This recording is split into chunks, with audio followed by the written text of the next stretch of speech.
Terima kasih kerana memilih channel ini untuk mendapatkan berita terbaru setiap hari. Bagi anda yang pertama kali berada dalam channel ini, sila pertimbangkan untuk tekan butang like, subscribe dan komen video ini untuk penambahbaikan pada video akan datang.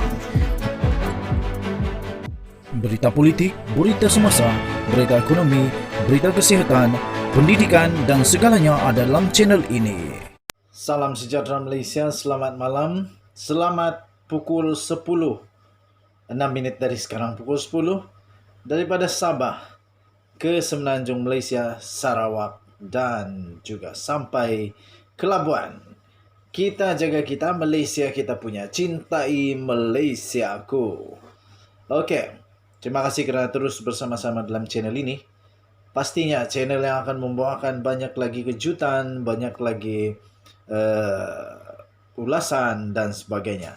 Okey, kita semakin menghampiri kepada detik-detik di mana penentuan keputusan di antara parti-parti yang akan bertanding di pilihan raya negeri Johor.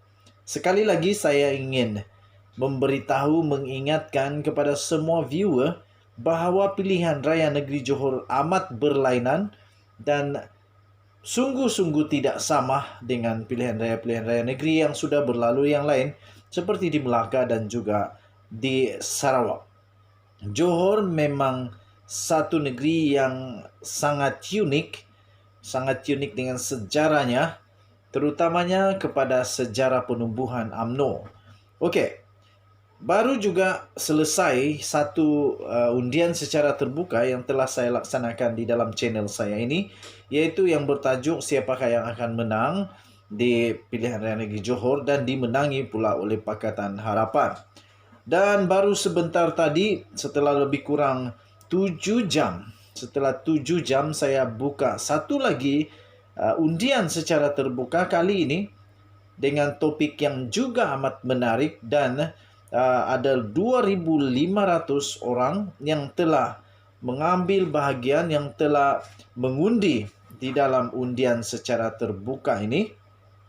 2,500 telah mengundi dengan 126 menunjukkan tanda suka dan 16 pula komen yang bercampur-campur.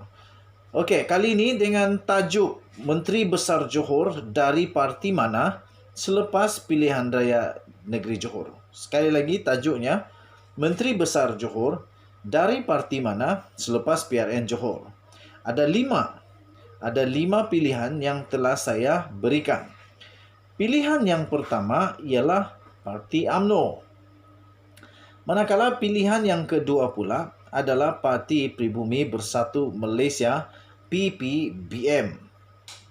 Parti UMNO sekarang ini sedang rancak mulai berkempen secara maya, secara mungkin dalam media sosial dan sebagainya, dengan diketuai pastinya Kapten kepada UMNO iaitu Zahid Hamidi.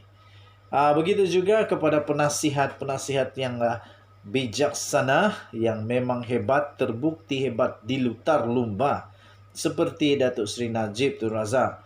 Manakala PPBM pula, of course, daripada pengerusi dan presidennya sendiri iaitu Tan Sri Muhyiddin Yassin selaku bos besar kepada Parti Pribumi Bersatu Malaysia dan juga beliau adalah anak jati negeri Johor.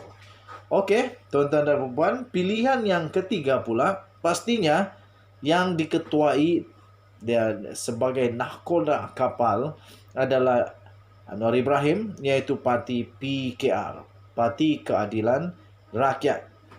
Parti Keadilan Rakyat yang kita tahu selama ini di semua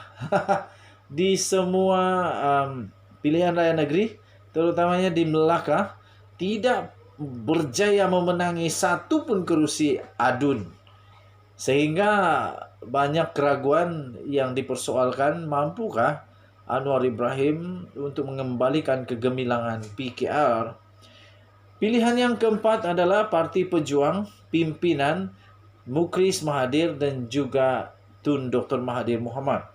Dan inilah pertama kalinya parti ini akan bertanding sebagai sebuah parti baru. Dan yang seterusnya, adalah pilihannya seterusnya adalah daripada PAS. Pastinya ingin membuktikan bahwa mereka bukan hanya melukut di tepi gantang, bukan hanya meminta bantuan supaya dapat berkuasa, tapi mereka akan membuktikan bahwa mereka pun boleh. Okey. Jadi beginilah keputusannya tuan-tuan dan puan-puan. Daripada 2.500 yang telah mengundi ini, saya sebutkan daripada yang paling corot dahulu. Di tempat yang paling tercorot dengan undian yang sama, ada 2 parti dengan undian yang sama. Saya tak sangka ini berlaku. Kerana tak sangka Tun Dr. Mahathir Mohamad punya parti bersama dengan Mukhriz Mahathir dan juga parti PAS mendapat undian yang sama, iaitu 3%. Pejuang mendapat 3% dan PAS juga mendapat 3%. Amat mengejutkan kerana saya fikir Pejuang lebih mungkin boleh dapat tinggi daripada PAS. Tetapi rupa-rupanya Pejuang hanya dapat 3% saja. PAS juga mendapat 3% sahaja undian. Dan akhirnya di tempat yang ketiga, amat mengejutkan, ketinggalan jauh sekali. Kalau kita lihat ini memang langsung tak ada peluang Menteri Besar daripada Johor adalah daripada parti ini. Parti yang saya sebutkan, cuba kamu komen parti mana. Parti yang saya sebutkan ialah Parti Pribumi Bersatu Malaysia, pimpinan Tan Sri Muhyiddin Yassin dengan hanya mendapat 7% undi sahaja. Ini betul-betul mengejutkan. Ini betul-betul tak sangka bagaimana PPBM hanya mampu 7% saja. Ini langsung tak jadi ini. 7% ini amat sedikit. Amat sedikit.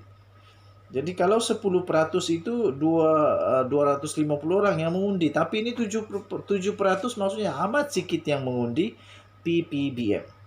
Dan di tempat yang kedua, ramai pasti akan terkejut dengan tempat kedua ini. Tempat kedua adalah Parti UMNO dengan 41%. 41% mengundi Menteri Besar Johor dari Parti UMNO selepas pilihan raya negeri Johor berakhir nanti.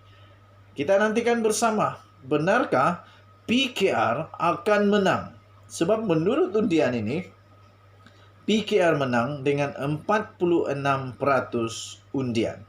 46% undian, PKR menang. Melebihi 5% undian daripada Parti UMNO. Tetapi ingat, suka saya ingatkan, keputusan yang sama juga dalam undian-undian sebelum ini menunjukkan PKR seakan-akan amat kuat. Seakan-akan memang confirm menang. Tapi rupa-rupanya bila bertanding di Melaka, kalah habis. Satu pun tidak berjaya mendapat kerusi di Melaka. Adakah ini pun berlaku di Johor juga? Ataupun PKR akan buat comeback dengan kejutan-kejutan yang luar biasa. Kita tahu apa kesilapan PKR ketika di Melaka. Antara kesilapan yang telah dilakukan PKR yang diwar-warkan adalah apabila mereka mengambil 3 orang parti yang ahli ataupun calon yang melompat katak daripada parti lain masuk kepada PKR, dan PKR pula jadikan mereka antara mereka itu telah diambil oleh PKR. Mungkin bukan semua, kalau saya tak silap bukan semua, tapi ada yang dijadikan sebagai calon oleh PKR. Akhirnya dihukum oleh pengundi. Tetapi di Melaka, itu di Melaka. Di Johor, ini di Johor. Apa pendapat kamu? Jangan lupa tinggalkan komen. Jadi dengan itu kemenangan dimenangi oleh PKR dengan 46%. Mengundi menyatakan bahawa mereka percaya Menteri Besar Johor adalah daripada parti PKR selepas pilihan raya negeri Johor nanti. Malaysia kita punya, cintai Malaysiaku, kita jaga kita. Jangan lupa tekan butang subscribe, like dan share. Komen juga video ini. Apa pendapat kamu? Adakah ini jadi kenyataan ataupun semua ini hanyalah omongan kosong saja? Adakah ini benar-benar berlaku atau tak mungkinlah ini boleh berlaku? Tak mungkinlah PKR boleh menang. Tak mungkinlah PPBM hanya dapat 7%. Tak mungkinlah Pejuang dan PAS hanya dapat 3%. Dan yang paling penting, tak mungkinlah UMNO BN kalah di Johor. Tapi segalanya boleh berlaku di dalam pilihan raya dan di dalam politik negara Malaysia. Apapun boleh terjadi. Kita jumpa lagi. Bye-bye.